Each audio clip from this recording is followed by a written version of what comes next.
Like if you can nail those break zones, like be as deep as possible in those break zones and stuff, I think you're set up to win. You know, in a sense. Mm-hmm. So yeah, bro. Okay, Yeah. yeah.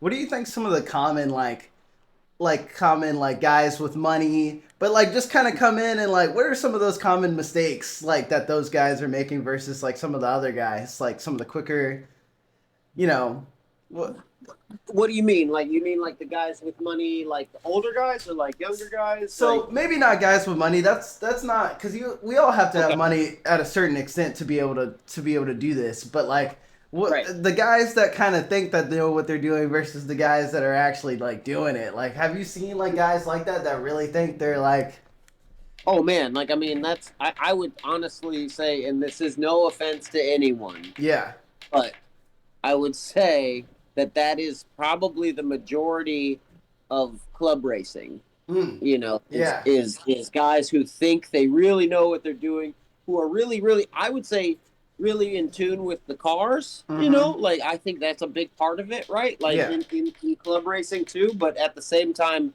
I don't, you know, because of that. You know, I think those guys put a big focus on the vehicle and put a big focus on that, and I think that's where you know they think they know what they're doing from a driving standpoint, but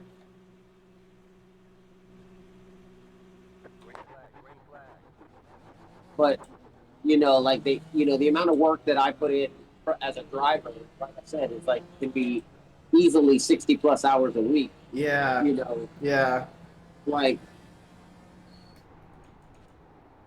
what club racer is doing that, you know, and in that same vein, like um, you know, like I think those guys because of that though too, like, you know, because they have their own races, they have their own stuff, like they definitely get get high on their own egos. I think nowadays the other place I've seen it, it goes the same with sim racers, right? Like I've experienced that a lot where a guy who's really good with sim, like I mean like world class yeah, professional sim racer, yeah. thinks he's gonna be lights out in a car. And look at I held it Oh together. my gosh, sorry about that. I hope. Took damage off. Okay, okay, cool, cool. I didn't even know that. Yeah, Sweet. I did that on purpose because I didn't know if we were gonna have a few more guests and like we all wanted to smash into each other. Yeah, yeah. Um, so let's go back to it. But yeah, no, like I think sim racing community as well. I think there's a lot of guys who think they know what they're doing Mm-hmm. and you know think they got it and stuff Mm-hmm. like that, and just you know at some point reality is gonna bite them in the ass in a sense, or Yeah. in the words of you know my father used to always give me this advice, which is Mike Tyson used to say it. Everybody's got a plan until they get punched in the face, right? Like, Mm, yeah. um, like greatest on the planet have plans until they get punched in the face, right? And so Yeah. like that's really, and I think I came from you know other contact sports like football and lacrosse growing up and stuff. And Mm-hmm. it almost feels the same in racing. I've done a lot of sim racing, karting, club racing, and on the professional side. And on the professional side, like it, just like any other high level sport, you get punched in the face the moment the flag drops. Like, and you Yeah. need to be warning. Like, Yeah. where in every other form, you got some time to kind of build up, I believe. And and it's like one of those deals where you know you can kind of like I think the confidence that some of those guys have can be impressive. Yeah. Let's say. Yeah. So Um, what do you the other think? thing I'll Oh, go ahead. another level to that though, in racing, the other people who I think they know what they're doing a lot of the time that I see are Mm-hmm. the kids coming and dads coming straight out of karting. Gotcha. Yeah. You see a lot of them. They've got a ton of experience racing. Like this is a whole different ball game, Mm-hmm. and I see a lot of kids get burned out. I see a lot of dads get overwhelmed by like let's say not just level of finance, but the level of lack of control that they have because they're Yeah. not engineers, they're not, team managers, they're not, media people or marketing people, they're not any of the things that this you know, semi-professional racing driver needs. Yeah. Gotcha. Uh, you know, so it's Wow. one of those things. Yeah. Yeah. And I'm like coming from both of those, so I need to really watch myself. Come Like I said, correct. Come correct. yeah, exactly. That's one thing I've always prided myself on. I come from, a military slash law enforcement my family, and Hmm. also professional sports. Like my dad, you know, uh, made it to professional baseball in the minor leagues, got straight out of high school, and then played 2 years of semi-pro or I guess spring football. USFL football. Yeah. Uh, he could have played for multiple NFL teams, and um, so like I just kind of grew up with that mentality around me though too of like this is a job, Yeah. and it's about being good at your job, Hmm. not about the ego or the fact that you get to lord it over people or anything like that. Yeah. It's one of those deals where it's important to look at it as such and always know that part of what you can do at your job is keep improving. Hmm. So Understood. Yeah. and also like one thing you also got to know, like as you start to race more, this is what I got to from racing early on, and I suggest this for anybody who's in racing right now. It's coming up like from karting, sim racing, or anything like that. If you are killing it in whatever you're doing, find some place to go race where you're not. Mm. Like Yeah. what I mean by that is find some place where the competition level is higher, and make sure you're doing something there. Gotcha. Yeah. You know,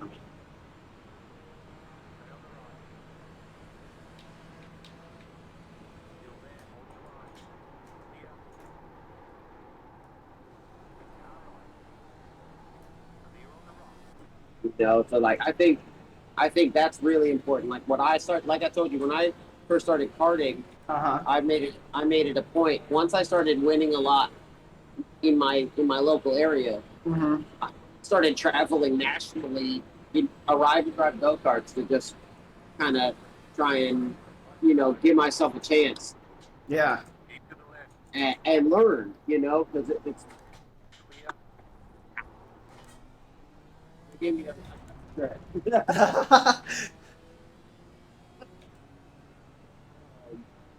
It's ago. I uh, I started traveling to Southern California because that was still arrived at karting, which is what I could afford, Yeah. you know.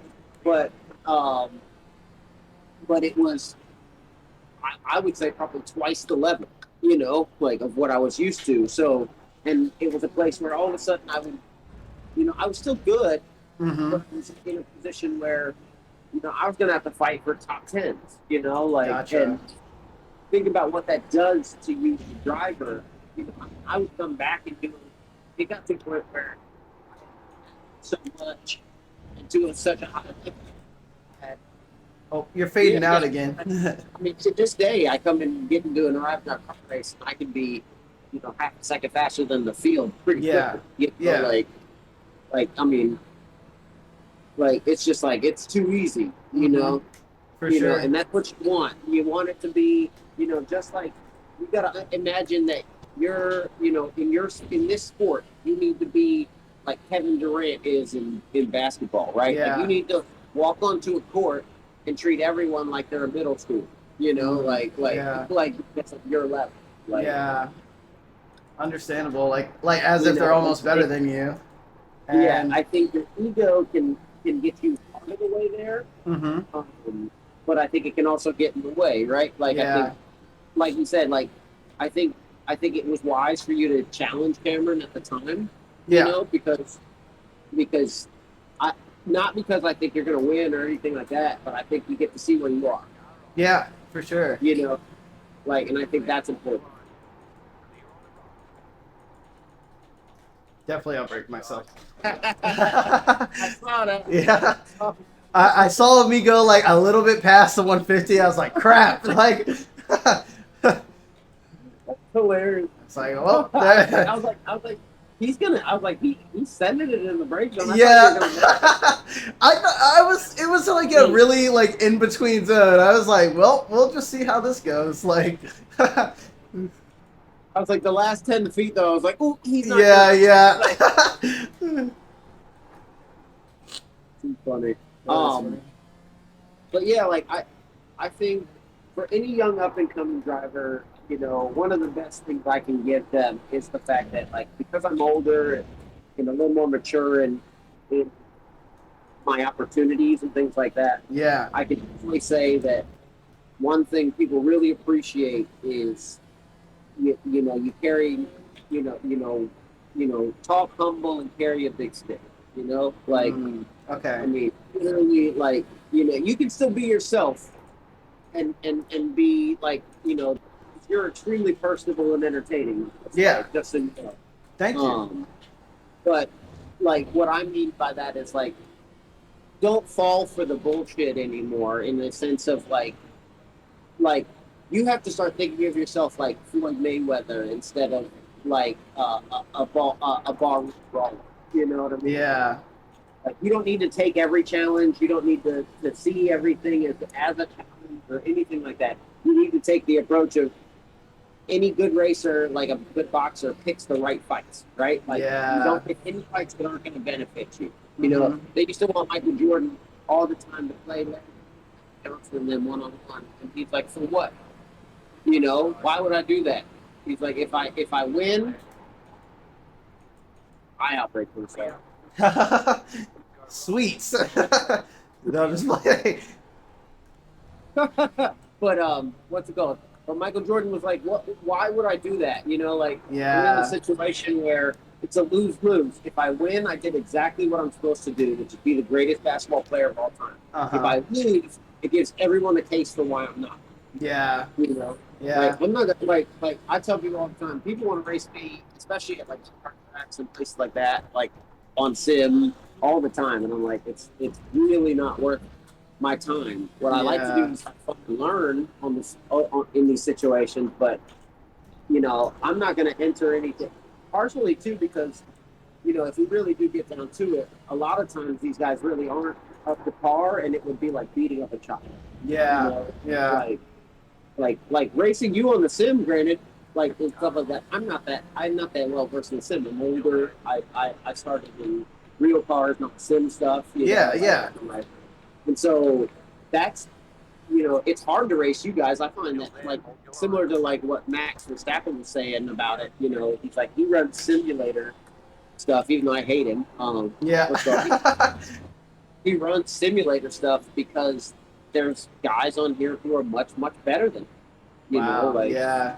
and it's one of those things where like how else do you sharpen yourself if you're elite, world class, and everything at your job? Mm-hmm. And you want to keep getting better. Yeah. Like you got to find the places that sharpen you. In I would say in probably like 70 to 80% of your time in career, right? Like you Mm-hmm. need to be sharpened. You need to be doing that. And then in the other 20%, you need to be finding places where you have a distinct advantage, so that you can take advantage. Yeah. You know.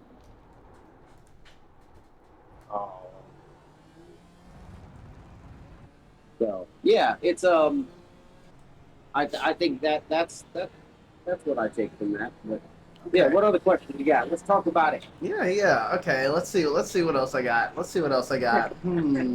Okay. You've driven a couple cars so far. So, do you have any top threes? Ooh,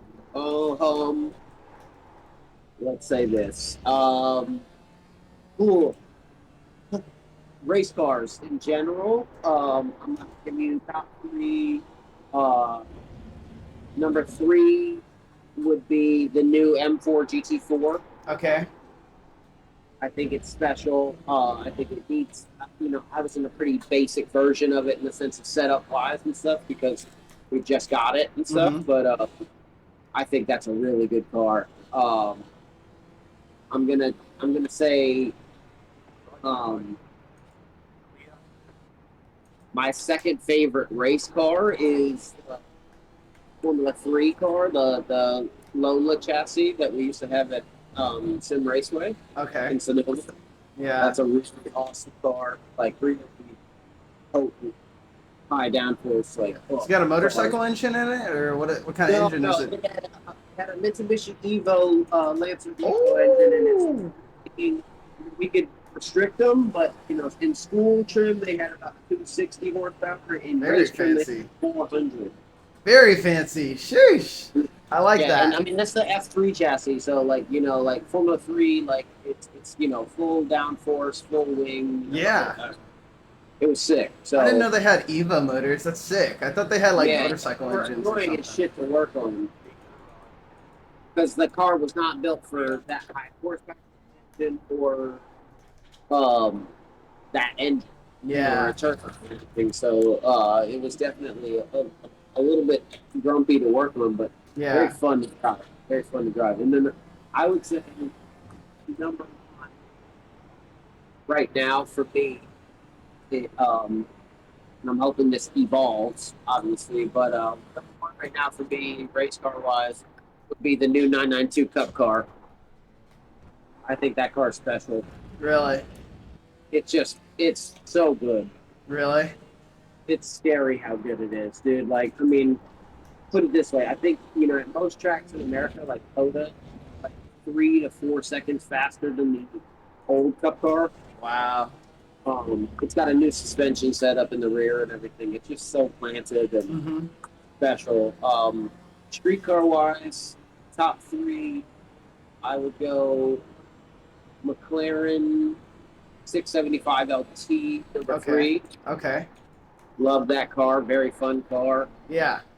Um, um, uh, 911 GT3 street car is amazing. Okay. That's a really fun car to Yeah, I've drive. always wanted to drive one of this. One day. And I would say number one street car I've driven, dude, Uh-huh. Safari 911. Really? Yeah, Safari 911 for the win, bro. Like it's like everything about like a nice street car, in terms of like handling and everything. You get Mm-hmm. all of that, like in it at about like 85-90%. Mm-hmm. But then you can literally just drive off road and take it off a jump, and like it's totally fine. And it looked rad doing it. That's pretty cool. Okay. Yeah, it's a really fun car. I like for a couple of years. I do really appreciate a car that can tear up the dirt as well. Even though I've taken spec Miatas and things like that out on a rally course, so I Mm-hmm. really don't care. Uh, any car can do it, but the cars that do it well, it's incredible. Yeah. You So know. so curious, as like a black man going to like Europe, you know what I mean? Like what I mean I know there's probably plenty of other black people in the UK, right? I mean there has Yeah, yeah. yeah, plenty. Like not even like a weird thing, but like in other places, what's that like? It's definitely interesting, partially because like I'm mixed. I kind of look like black, Asian, Hispanic, Mm-hmm. Brazilian, all of the above, right? Yeah. Like so that part can be interesting because I feel like too I dyed my hair for the season, so Mm-hmm. just to have fun with it and Yeah. be proud of who I was, Yeah. So I think a lot of people thought I was like Brazilian, but my wife is black as well, and we both grew up in Peachey County, so like we have a very you know black experience growing up. I Yeah. think going to was a revelation. I feel like it's kind of what our parents and people like that, especially in PG County, where like the majority of black people are college educated and have big jobs in government and things like that. It's it's what we always imagined our world would be. Yeah. Like I think in a lot of senses where you're judged as a person, not as the color. Mm-hmm. Um, I think that's what Europe offers for a black man, especially too. I don't feel like older white men, especially, were treating me like they were scared of me. Yeah. I feel Yeah. like um, I also feel like it was like yeah, it was just very. It was almost like I think between being black, you know, I think what helped much more though, I think was being American. Um, Yeah. Oddly enough, I think all of the stuff that used to make them hate us, Mm-hmm. like in terms of our mass media culture and all that kind of good stuff. Uh-huh. I think I think that stuff has quelled a lot, and if anything, because of the internet and Europe's thirst to still keep up financially, I think too with America and China and places like that, Mm-hmm. and pop culture, all of that. It seems like from what I could experience, what I experienced over there, that being of color, was accepted because it wasn't seen as a thing. You know what I mean? Like so Gotcha. that was pretty incredible. I also felt like the other thing that was really incredible is I interacted with police pretty much in every country I went to. Partially, just through border control and stuff, Yeah. but also because almost everywhere bigger thing I found that gets you hemmed up in Europe is having a camera crew. Because like they Mm. don't have like their whole culture, you have to have permits to put things on TV and stuff like that. Oh So like yeah. so Okay. so, so if you have like a camera crew with you or anything like that, and they see that, they're like, "What are you up to?" Right? Like, Yeah. and I had a camera crew that was majority black, Hispanic, and Asian, Mm-hmm. all Yeah. from like LA with Whoa, like whoa. on their necks, everything like that. He's my homies, like Yeah. like, and they're amazing artists. They're amazing, media people. They do some of the biggest stuff, that everyone in the world sees. Like Yeah. and but yeah, I think that was the bigger thing that I noticed was like if you have cameras with you, the police want to know what you're up to. Um, but outside of that, having interacted with them, the most friendly and least threatening experiences I've had with police in a long time. And what's funny about that is my dad's a cop. My dad is a black cop. Yeah. In Yeah. PG County, like, and I can tell you very much that this is with police that weren't him that are not appreciative of the way I look, the way I carry myself, and the fact that I'm not afraid of them. Yeah. Yeah. So it didn't feel like that in Europe at all. It felt more like yeah, you got treated as a human, man. Like you just have to live. Like the other thing I will say is this is not just being black. This is being American. Mm-hmm. They got us fooled, bro. I don't know what anybody's telling you, but our middle class is not strong. You said Their middle class is strong. their Like middle Europe class and is the strong? UK, their middle class is strong. And the reason I say that is it just genuinely feels exponentially safer over there because people aren't worried about healthcare. People aren't worried about education. People aren't worried about even like whether they can pay their taxes or their bills or not in a lot of senses. Yeah. The government and the society that they live in looks good for them. There's Mm. But what I will say there is the middle class is so strong that it is not a competitive environment to be in Europe. You know what I'm saying? Yeah. So that being said, like I think that would be hard for Americans and politicians and people like that to accept is the fact that we would no longer be the personality of people striving to be number one, right? Yeah. Because if you're comfortable with what you got, why would you try any harder, right? Yeah. And that's what Understandable. it feels like in Europe, like sometimes too. It's like it feels like these people are comfortable, so they don't question or buck the system. The system never changes, Mm-hmm. nothing, right? And Yeah. it's all about, and instead, everyone just expects you to kind of wait your turn because that's how everything works, like, Mm-hmm. What do you so mean by I, like wait your turn? yeah, that's the biggest one I know. I felt and noticed over there. Even in racing, it felt like that. It felt like, granted, I didn't show any real big glimpses of like stardom in my Yeah. first year over there or anything like that. I'll eat that apple. But at the same time, like even if I had, there was a very strong narrative that I was going to need to be here for the next few years before I was going to get a real opportunity in a winning car. Yeah. And that part is like that's crazy to me, like Yeah. because in America it's like show up, got money, got talent, go for it, right? Like Mm-hmm. and set the world on fire and change your stars, right? Like Yeah. in Europe they're like no, no, no, we have a system, and if you haven't been in the system since you were 5, then you're normally very rarely welcome. And if Wow. you are trying to break in, like I was this year, like there's a lot of subtle things they can do to kind of level the playing field in their favor. I Mm-hmm. think Yeah. um, I've seen just it. by not sharing information. I think stuff like that. Yeah. I think I've seen we I think we've all seen stuff like that in real time now. So You know.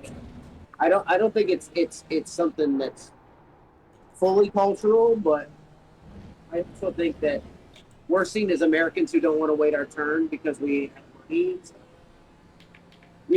Like yeah.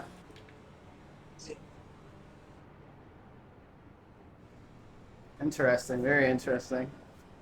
and they don't like that, because Yeah. the Europeans, because that's the thing about European racing too, is like in America, if you have the money, you can pay your way past everybody in a sense. Like you get Yeah. like literally just take someone's seat. You know what I mean? Yeah. In Europe, it's a club, and it's like they have to agree to your offer. Mm-hmm.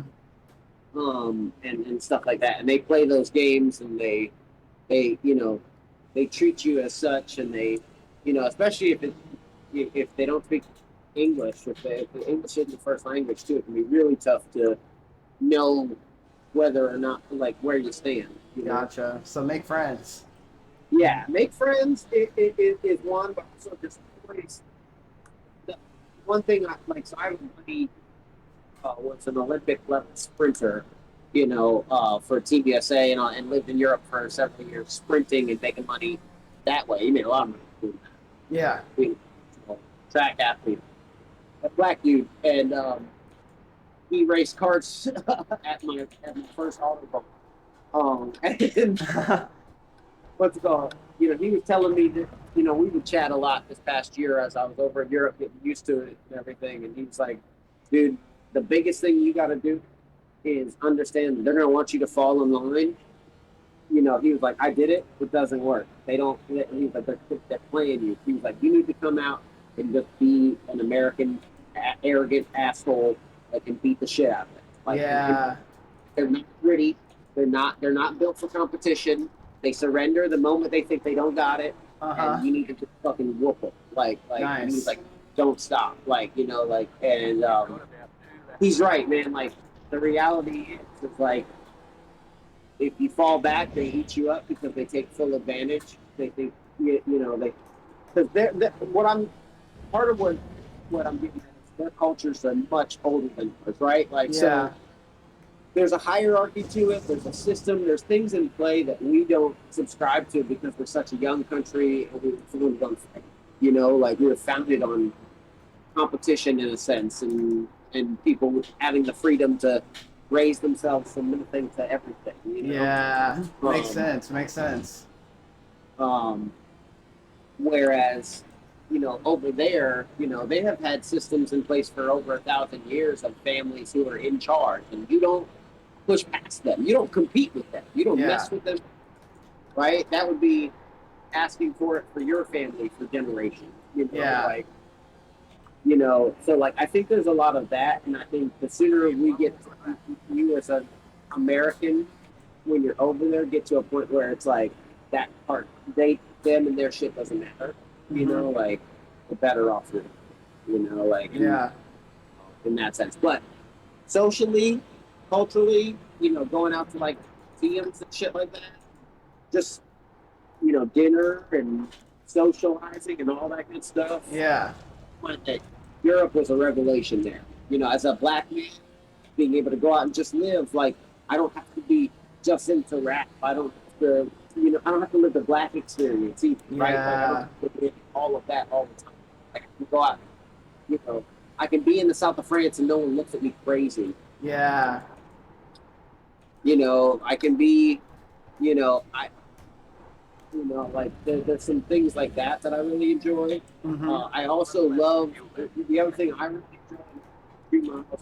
I'm not much of a club or party guy, Hmm. but I love the fact that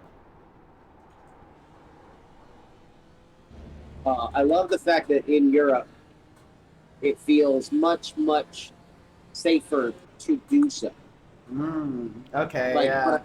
it's like I don't like going to clubs or bars or anything like that much. I'm a little burnt out on that for one, and also like it's just never been my scene. Yeah. Same. Same. I But agree. and that's fine.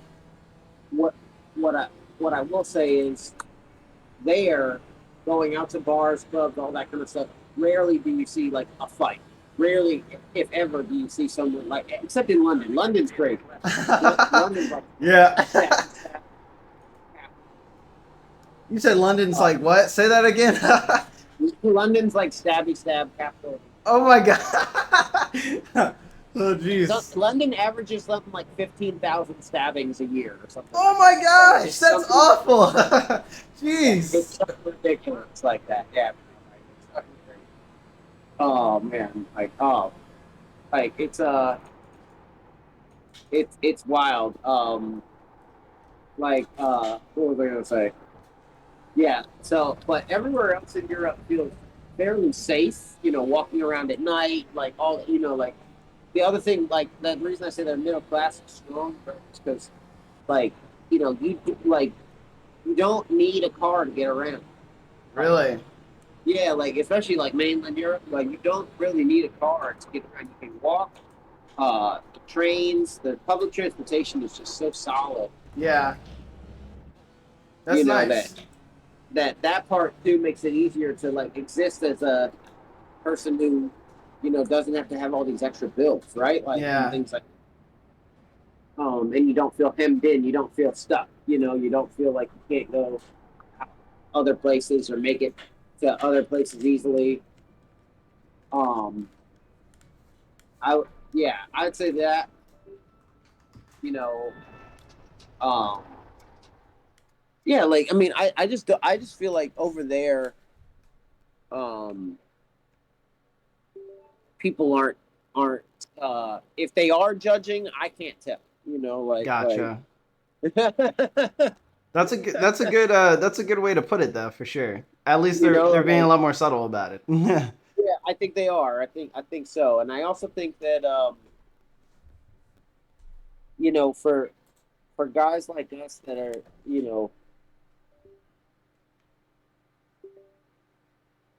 like it gets tiring, you know, especially being the only black person in a lot of places and feeling like you walk in and people either stare or treat you like they're scared, right? Hmm. That part, I think that gets old quick. For sure. Um, and in Europe, I didn't feel that as much. The other thing in Europe that I felt that was interesting is if you have a youthful soul, if you have a youthful personality and things like that, there is so much um, let's say socializing slash culture and things like that for you to go experience over there that we just don't have, dude. Like it's like after being in Europe. come back to America, it's like everything just feels like a strip mall. You know, like Mm, everything just feels like it lacks substance and culture and so many yeah. senses. Not to mention like in Europe for the most part, pretty much everywhere you live, like you can wake up in the morning and within a 5 minute walk be at a place where you can get a coffee and a little, like a croissant, and like, and it's good, like it's Yeah. like you can get like pretty decent food, and like, Yeah. just like I said, that's why I say the middle class is strong there, because it's like you can live a chill, normal life, and it's not like you're like you can't afford your bills because you're doing. You know what I Yeah. mean? I think in America, if you tried to live similarly, sometimes it's tight, right? Yeah. Like it's Yeah. No, they it's just true. it's just not, yeah, the same. So Hmm. um but yeah, I think culturally outside of that though, heck yeah, man, like it's amazing. Like I mean and the amount of people too over there that are like 90s style white people who are just like the moment they find out you're black and from America, they're like, oh my God, I love Michael Jackson. I love, they love like telling you, like, they go on these tangents for hours on like how much they love not only black culture, but America, and Yeah. how much they're inspired and they grew up, wanting to be us, Hmm. which is crazy, Yeah. like, to me anyways, Yeah. like especially I because kind like, of I kind of like it a little bit. Like, you know, I like attention, to be honest. Like, I don't heck know. yeah, dude, like, fuck yeah, like I can tell you this much, like when I was at Spa, I met the owner of a really awesome restaurant Uh-huh. because, like he was like a, late 20s, early 30s, Belgian cat named Sam who, saw a group of people like at his restaurant, like sitting at the table. He was like, "Whoa, like that's rare. Like that doesn't Yeah. happen." Like, Yeah. he came over and he's wearing like an off-white hoodie, and like, like he's geared up, like he Yeah, had like yeah. J's on and stuff, and he was like, Thugged he out. starts talking to us. He starts talking to us, and he's like, "Yo, I go to America like twice a year. I go to NBA games every time I go. Like, I'm like, he was like, I love the states. Like, I love, like, you guys are so rad. Like, and I was like, you get a lot of that over there because like we're so different for them, and it's rare for them to see us. It's not like as you know, you being in motorsports, you're used to see, like, if you are at a racetrack, you're used to seeing at least one person with an accent, right? Yeah. Like because in America, that's what it is. It's like soccer. It's like there's at least one guy who doesn't speak our language here, right? Yeah. Like, um, but over there for them, it's rare that you see someone with an American accent in that space, right? Like in that, Yeah. someone someone doing it. I will also say this: there are a lot of black people in England. They will Hmm. be like there's so many black people in England that they're not expecting you to be American. Really. So when you Interesting. start talking to them, they get their minds blown. Black people, especially in England, I've blown their minds so many times. It's crazy, bro. Like I mean, I have video of it at the kart track at Daytona Milton Keynes. Like this black dude's working. He's a kart track worker. He's in the pits, right? And he's getting ready to give me my cart. He's like, what's your name? I'm like, Jordan Wallace. And he's like, whoa, where are you from, bro? Well, he's like, where are you from, bruv? Where you from? And I Where was like, you hey, from, Brad? I was like, I was like, I was like, I'm from America. I'm from like right outside DC. And he was like, bro, your accent is so dope, bro. Like that's so Oh my crazy. Like, gosh. I yeah, would like be they, tripping out over yeah. I that. was like Literally. accent, like I was like accent. All right, well, yeah. And then literally like the next day, I'm in the KFC line. I like order my food, right? Uh-huh. Roll up to the window, and they're like, it's this much. And I'm like, here you go. And the dude's like, whoa, bro, where you from? I was like, I'm from America. He was like, you live here now. I'm like, kinda like part Oh my time. And gosh. he's like, how long you been here for, bro? That's crazy. Your accent's crazy. Like, you're like, black people love that shit because like they all Wow. want to sound like us. Yeah, yeah. That's crazy. Like if you watch like MTV or anything like that in England, like Uh-huh. their hip hop is solely based on our hip hop. Like, That's um, crazy. and their whole culture, like, and like, yeah, like it's fucking wild. It's fucking wild. That's Like, pretty cool so though. That's pretty cool. so that part's really fun. Yeah, I would say Europe is a win on that front. The other thing I will say is food and like living expenses for the most part outside of gas, food and all that kind of stuff is cheap. Okay. It's very affordable. Like, I mean, eating out, like groceries, everything is very affordable, and a, everything I've had so far is pretty good in terms of like quality of products, like produce, all that kind of stuff. Everything's good. I like it.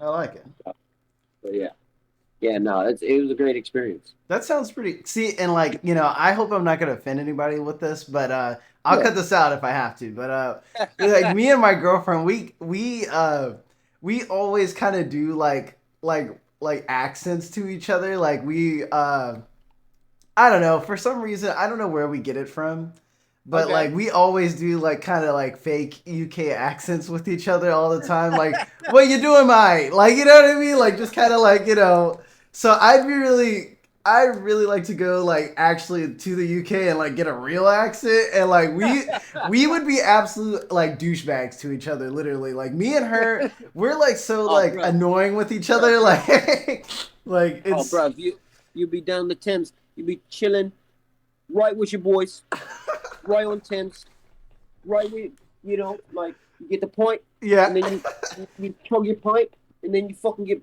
plastered. Blasted. Like Yes. those dudes are wild. Like they're Yeah. fucking crazy. Like you would have a great time, man. Like Yeah.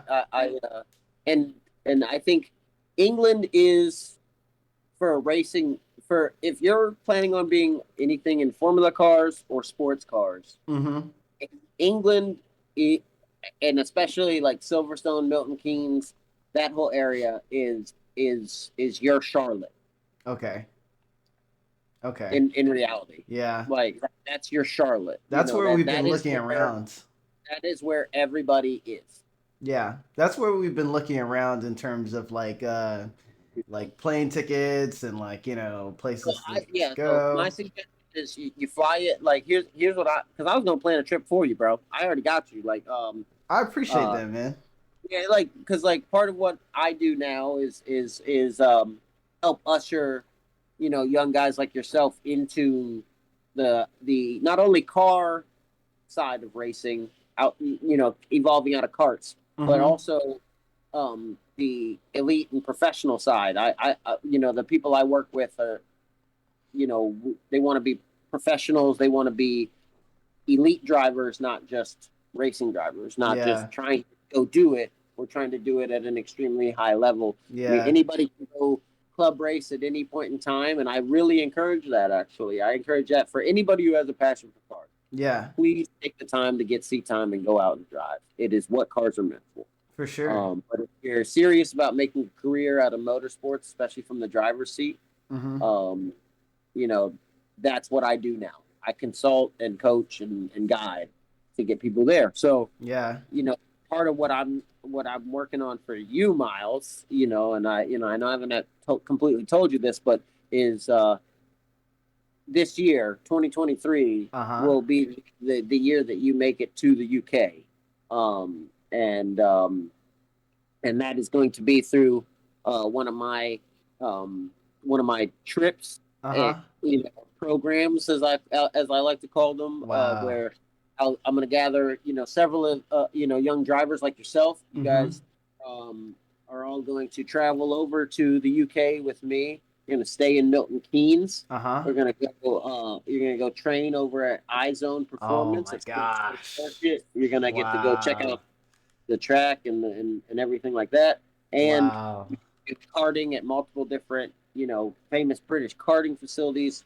You're going to get to really get the full, intensive. These are like an NFL combine. What I'm trying to find from you guys and get from you guys too is figure out, wait, where you're best suited and what the paths are. Yeah. And iZone is one of the best places on the planet to train for this. They have over 80 young professional drivers, and every all the way up to Formula 2.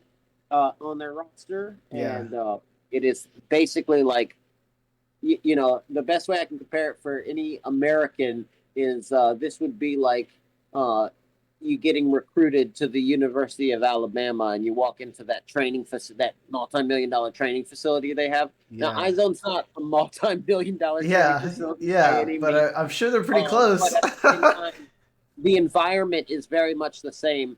You're around high level equipment, high level coaches, high level training, and extremely high level roster of drivers that you are actually competing against on a daily basis to make sure that iron sharpens iron, and you become an elite driver.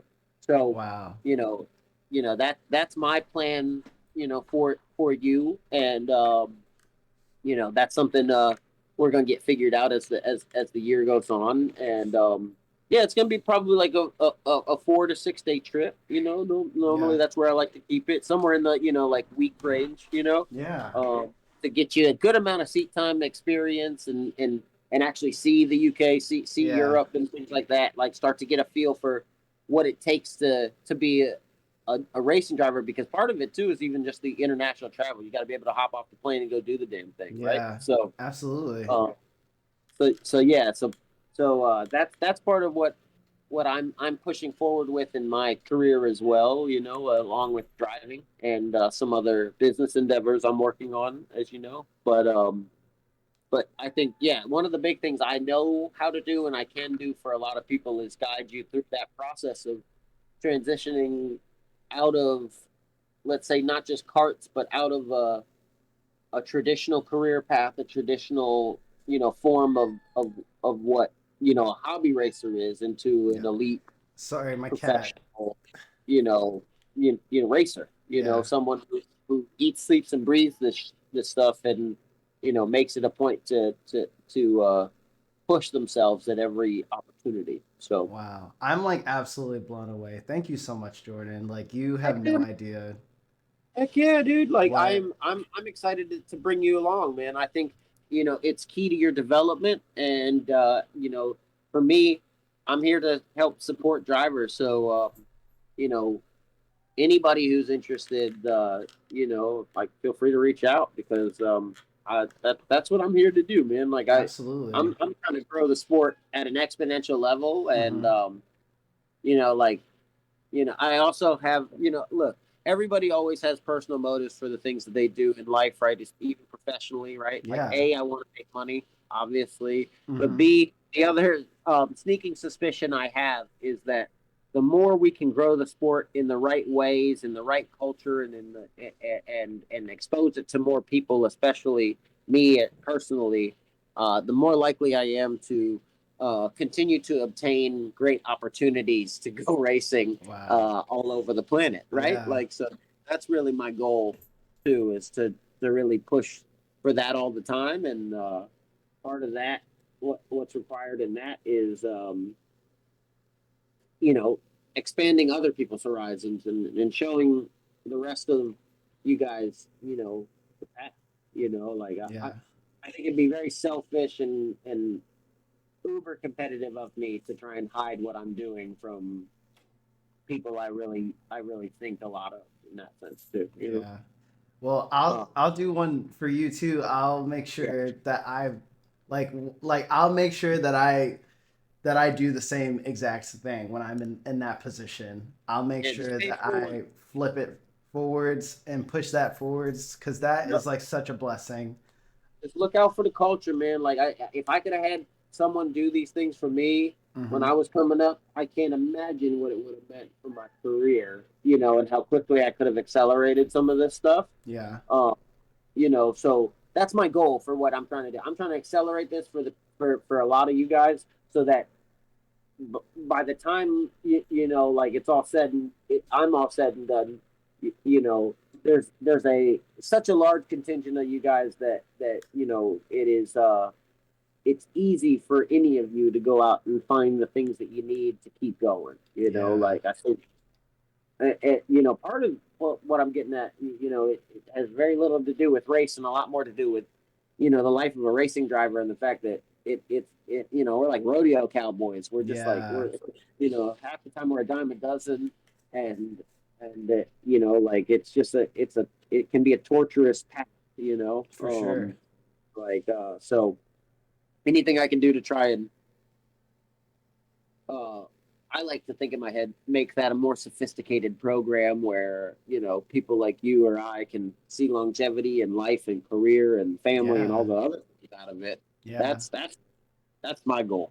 So Yeah. Thank you so much again, Jordan. I mean, I can't even like right now I'm almost in still just like disbelief. I don't even know. Like, my cat is sitting here being an asshole and he's really killing the vibe, but like literally I'm just like I'm in a complete like still like my hands. Like, you know what I mean? Like I hey, can't man. even believe it. Thank you so much.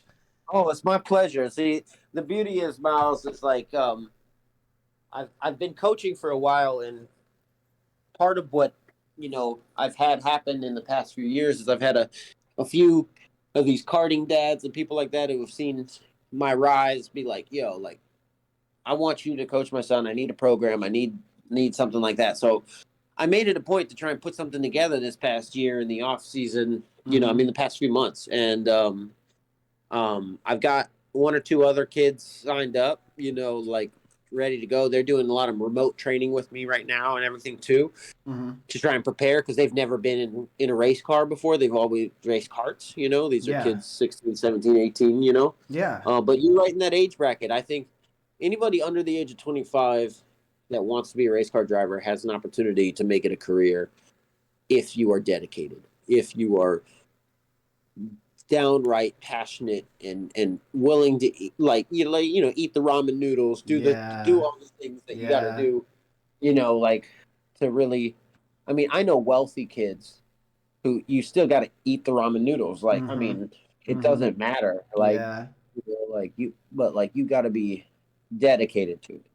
If that's not your bag and you've got other things that you want to do and other talents you have, what's great about motorsports is the fact that you can still do it. It's Yeah. just it's going to be at the club level. It's going to be at a gentleman driver level.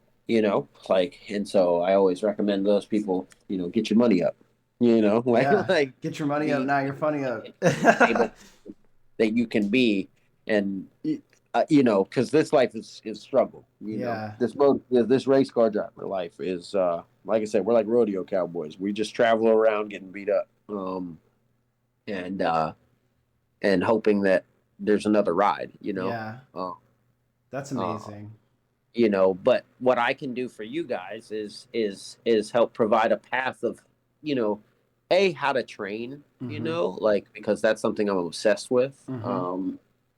Coming from traditional stick and ball sports, I hated practice, but I knew it was everything I needed all the time. Yeah.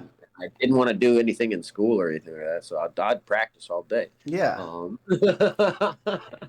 But so, like, I can definitely teach you guys how to train and how to approach practice from a racing standpoint, because it's a weird thing to practice, right? Mm-hmm. Like, Yeah. and figure. But the other big thing is culturally, how do I navigate becoming a professional at this, right? Like, how Yeah. do I navigate becoming that guy? And I think a lot of people get, like, tell every dad that will hire me as a coach Mm-hmm. to I'm going to say something they don't like, which is, let's not get caught in the rabbit hole that is karting, Mm. you know, because Gotcha. you can spend hundreds of thousands of dollars on karting Yeah. and, still never win a big championship or anything like that, Yeah. right? Yeah. And where does it get you? Because, like, the Mm-hmm. moment you come out of karts, no one cares, Yeah. It's kind like of expanded into its own niche, if in a yeah, it's way. the thing. I actually have buddies who are professional kart racers because that shit pays, Mm-hmm. and they like the racing. Yeah. Like, and to move up into cars would mean bigger bills and all these other things, right? Like, they don't want Yeah. that. Like, Yeah. like, so it's a, but I always say it's that, and similar to how I was saying earlier about the fights that you pick, Mm-hmm. it's with what I'm saying right now is like it's it's about that as well, right? It's about the way that you approach what you're doing, and with what strategy, right? Like, because if you just go try to win everything, you'll Yeah. win. Yeah, shit, you may win multiple national champions. You may win a world title, but I know world champion kart racers who aren't racing. You know, like Yeah. and it's because of budget. It's because of lack of planning. It's because no one will give me a ride. I mean, and also you gotta sometimes use it, really use it like as a fuel. Yeah. Like I know for me, that's something that I've been able to really. I mean, that's I think a gift or a talent I've been able to have is that I am in a space where, um, you know, I'm in a I'm in a space where I've learned to be very measured, I guess, or whatever, in in my mental approach because coming from like stick and ball sports, especially like I played lacrosse most of my life and Nice. only black kid on the field a lot of the time, right? Yeah. And I wasn't a big kid. It wasn't like I was, blessed with the normal, black kid attributes of being tall and fast and all the Same. things.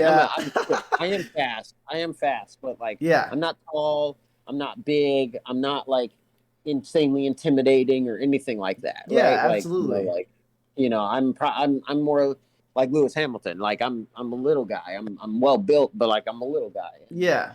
Um, the amount of adversity and people that think that you aren't capable even when you show them that you are is crazy, bro. Like, I mean, like you can't really worried about that ever, right? Like that's not a thing, right? Like that Yeah. the reasons why it doesn't work for you cannot be a thing, like and I learned that this year. I complained a bunch, like Understandable. Yeah.